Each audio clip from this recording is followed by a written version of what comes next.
That's a fifth floor problem. Not in my house.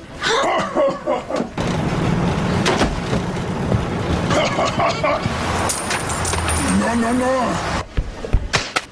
Not today.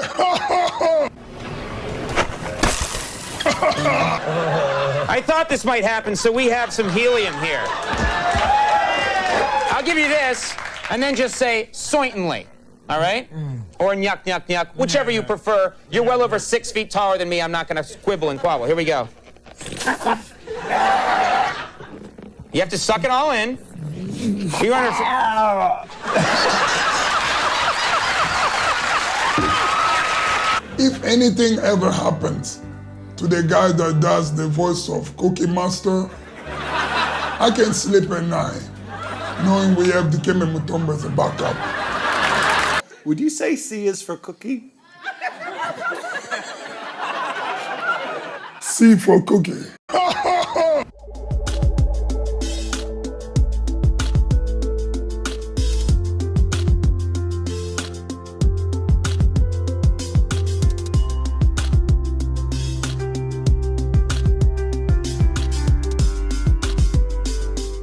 Recently, the NBA tragically lost a legend, who should be in the discussion of the greatest modern defender in NBA history, but he usually isn't. His name was Dikembe Mutombo, or at least, that was his abbreviated name.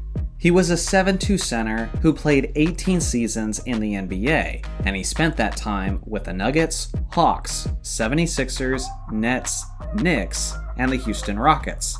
He's not usually brought up as one of the great examples of longevity, but he certainly could be, as Mount Mutombo was extremely effective for almost every team he played for in his time in the NBA. A great example of his longevity is the fact that Dikembe won the Defensive Player of the Year award at the age of 34, which makes him easily the oldest player in NBA history to win the award. In total, Dikembe won 4 Defensive Player of the Year awards, and he led the league in blocked shots 3 times in his career, getting as high as an absurd 4.5 blocks per game in 1996. What's one of the most impressive details about him is the fact that he won his 4 DPOYs and 3 blocks titles during an era where he was competing against David Robinson, Shaquille O'Neal, Patrick Ewing, Alonzo Mourning, and Hakeem Olajuwon. I can only imagine the amount of defensive accolades he would have accumulated if he was born in a different era and competing in the 2010s in place of, say, Dwight Howard.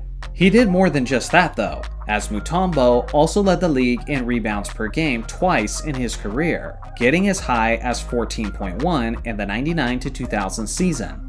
As one of the greatest rim protectors in the history of the league, he earned 6 All-Defense teams, and during that time, he was always letting offensive players know about it, as he was consistently swatting the shot and then giving his iconic finger wag. That wasn't the only iconic aspect of his career though. One of his iconic moments came in the 1994 playoffs, where he was a part of one of the greatest upsets in basketball history, when his 8th-seeded Denver Nuggets came back from an 0-2 deficit to beat the 1st-seeded Seattle Supersonics in 5 games.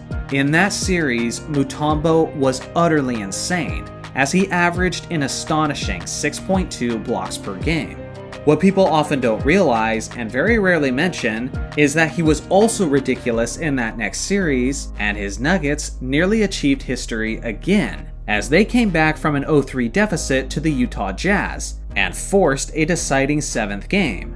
Over the course of that series, Mutombo averaged 5.4 blocks per game, as he was widely recognized at that point as the game's greatest rim protector.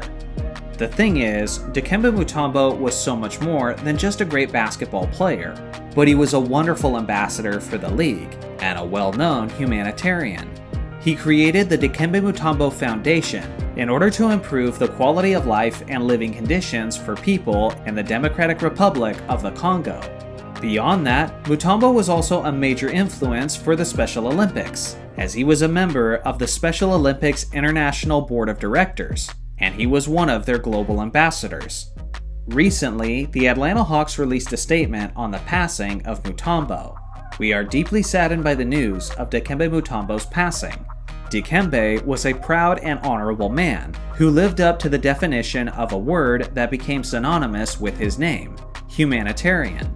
He used his many gifts and his platform to improve the lives of everyone he encountered, especially in his homeland of the Democratic Republic of the Congo and throughout Africa.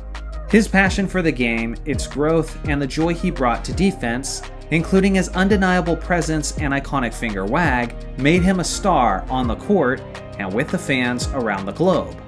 I was fortunate to have been able to call him a friend. My family and I were beyond proud to have him represent the Hawks organization on and off the court. With his jersey in the rafters, his life and legacy will always be remembered in Atlanta. On behalf of the entire Hawks organization, our thoughts, prayers, and support are with Rose and their family at this difficult time. And this comment was on behalf of the principal owner, Tony Ressler. Obviously, the NBA didn't just lose one of the greatest defensive players in the history of the game, but it lost an ambassador of the game and a kind spirit. He was the kind of legend that improved the NBA's image by merely existing, and is the ideal player to pass the torch from one generation to the next. So now I'm turning it to you guys. What do you think was the most impressive thing about Dikembe Mutombo? I look forward to hearing your thoughts in the comments section below. Thanks for watching as always, make sure to like and subscribe for more basketball content, and I'll see you guys in the next video.